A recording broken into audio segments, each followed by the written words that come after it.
prairie fire of today has a significant history, for much of our present-day grassland evolved as a result of fire.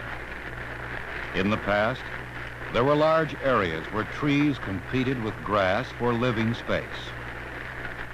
Fire started by lightning gradually burnt off the trees, but the grasses remained, for fire does not kill grass. Unlike a tree, its body lies beneath the ground, protected by a coverlet of soil.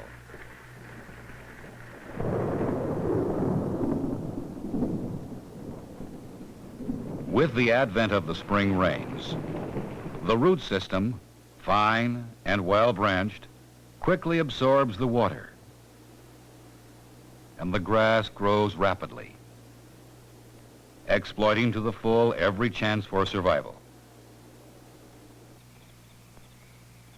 As the new grass returns to the prairie, it is joined by other perennials that will continue to bloom through spring and summer. The smaller members of the grassland community emerge from their winter hibernation and feed off the nectar and pollen.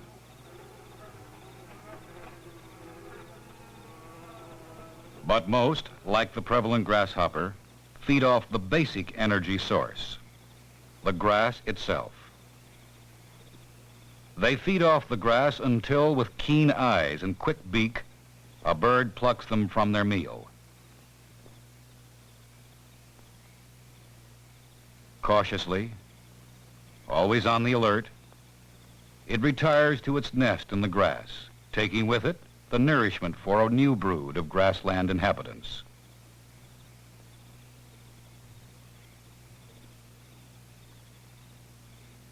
The food energy stored in the grass is transmitted by the grass eaters to a variety of small carnivores. The tiny aphids, feeding off both grasses and broad-leafed plants, fall prey to predatory insects. And these basic food chains are endlessly repeated over the whole length and breadth of the grasslands. Often a food chain has additional links. The insects eat the plants. The frogs eat the insects.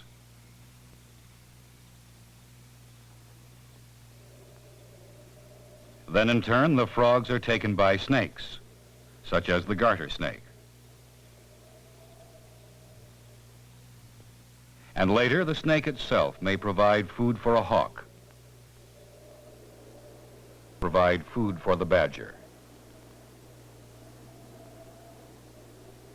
But sooner or later, the droppings and corpses of all these animals must return to the earth. Over the centuries, the animal remains, and the countless generations of dead grasses have built up and nourished a wonderfully rich soil, a soil that has been used to great profit. Man has turned the world's grasslands into vast food factories by carefully cultivating other grasses such as wheat, oats, and barley.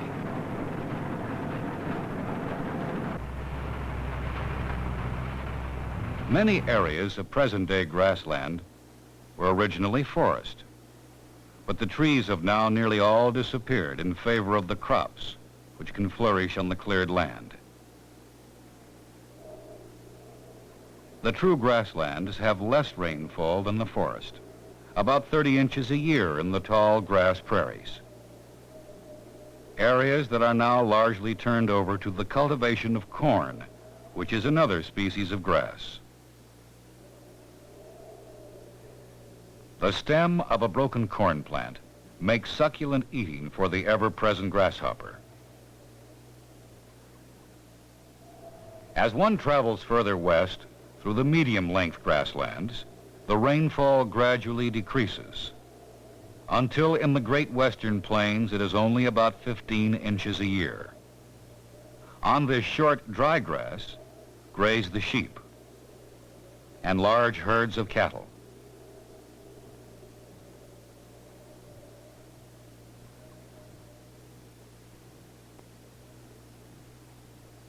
The bird is collecting insects that have been disturbed by the steer, a niche that is common the world over.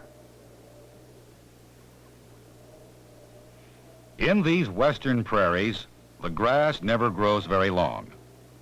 Over the centuries, intensive grazing by bison, antelope, and so on has always kept the grass short. In response to this heavy grazing pressure, grasses have evolved that grow luxuriantly but never reach a height of more than a few inches. Although these areas are good grazing land, they must still be used carefully, for if too many cattle are put on too little grass, the cattle will overgraze. They crop the grass too short, eat up all the plant's greenery. With the photosynthetic machinery destroyed, the grass dies. The bare land, cut up by hooves, is left defenseless, and weeds spring up. However, even at this stage, the damage can be undone if the land is allowed to lie fallow for a few years. Gradually, the grass returns and eventually supplants the weeds, for grasses are the climax plants of the community. But the 400 million acres that comprise the great have been subjected to even greater stresses than overgrazing. Back in the middle of the last century, this vast range was only used to graze large herds of cattle.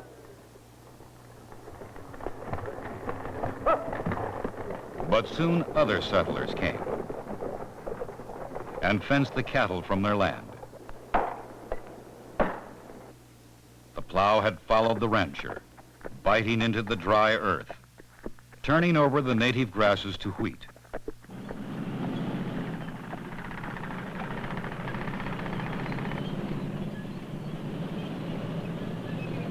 There were periodical droughts, but by and large, the land yielded a rich harvest. Then Europe erupted into the First World War.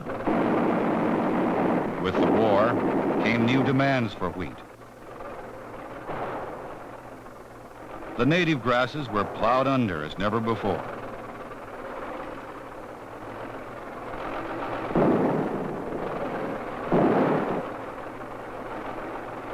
The war ended, but the plows and the harvesters remained. By 1925, the old grasslands had become the new wheatlands. But in the plains, a land without rivers, the annual rainfall is essential. And when the rains held off and drought again visited the land, the situation was critical. Bereft of its grass, millions of acres of plowed land lay open to the sun, and the sun baked the earth dry.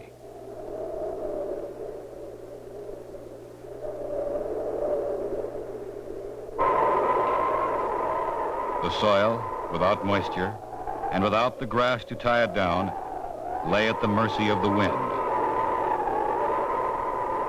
The wind blew, and the loose topsoil was swept away before it. Man had turned the marginal grasslands into nothing more than a dust bowl. Unfortunately, the lesson of the 30s has not been completely learned, for even today, soil erosion is allowed to take its toll on the grasslands. But the situation has improved. Trash farming, the system of letting the stalks stand after harvesting, instead of immediately plowing them under, helps to ensure that the soil has a binder to protect it from the eroding forces of the wind. Then, too, the biologists have come to the aid of the land. At the Northern Great Plains Research Station, the native grasses are crossbred with new varieties, such as crested wheat and Russian wild rye. Normally, only 33% of the seeds of the native green needle grass germinate after an 8-month dormancy. Now, through careful seed selection and crossbreeding, 66% of the seeds germinate in the same period. Cattle are grazed on pastures that are planted with different combinations of native and foreign grasses. The object being to develop grasses that will stand more intensive grazing and provide better nutrition. Experimenting with various grasses and fertilizers naturally produces changes in the composition of the soil. These changes must be analyzed and recorded to provide the necessary data for future research. All part of a long-range program to conserve the grasslands. For the grasslands are the breadbasket of the world. Not only the prairies of Canada and the United States, but also the steppes of Russia, the grasslands of Australia, and the pampa of Argentina. This pampa is a vast treeless plain. With a thick layer of fertile soil, some of it has been put under the plow, but most is used to raise beef cattle,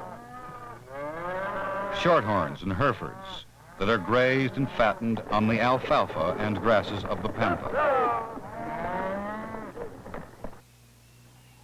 In Africa, over 1/3 of the whole continent is savanna, a region where the grass is interspersed with trees.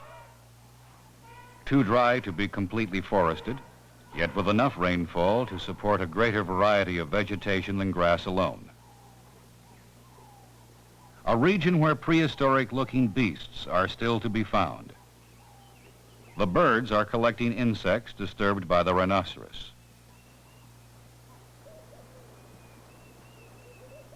A land where powerful predators are found, often in unlikely situations. The giraffe, with its specialized adaptation of a lengthy neck, browses off the trees.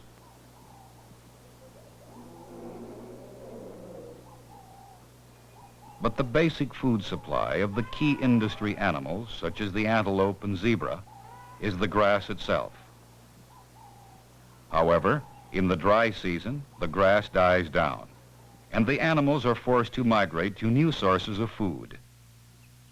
Each year, thousands of animals, weakened by starvation, die in their search for food and water.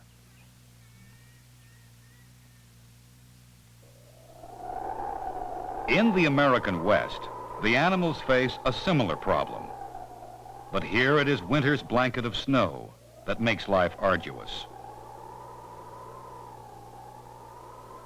In the competitive struggle for survival, against the conditions imposed by the environment, supremacy is always afforded to the strong, the cunning, and the wary.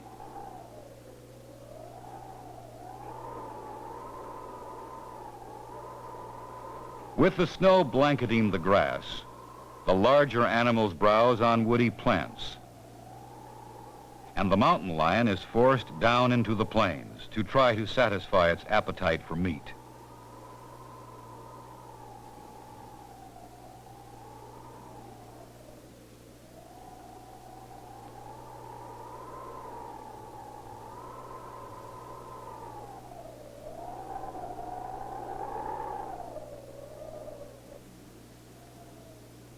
With the advent of another spring, the grass greens up and provides new sources of food.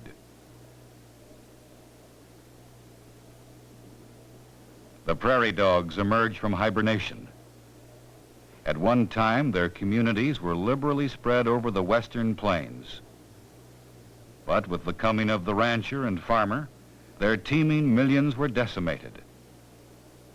Today, prairie dog towns are rare, and there is little doubt that they will go the way of the bison, extinct except for protected herds living on game reserves. Not too long ago, the bison roamed the prairies in countless millions, a single herd covering the plains for as far as the eye could see. At the end of the last century, however, they were slaughtered, almost completely extinguished as a species. But even though the prairie dogs and the bison have just about disappeared, the grass remains. Only grass can be exposed to fire, drought, blistering winds, and still survive.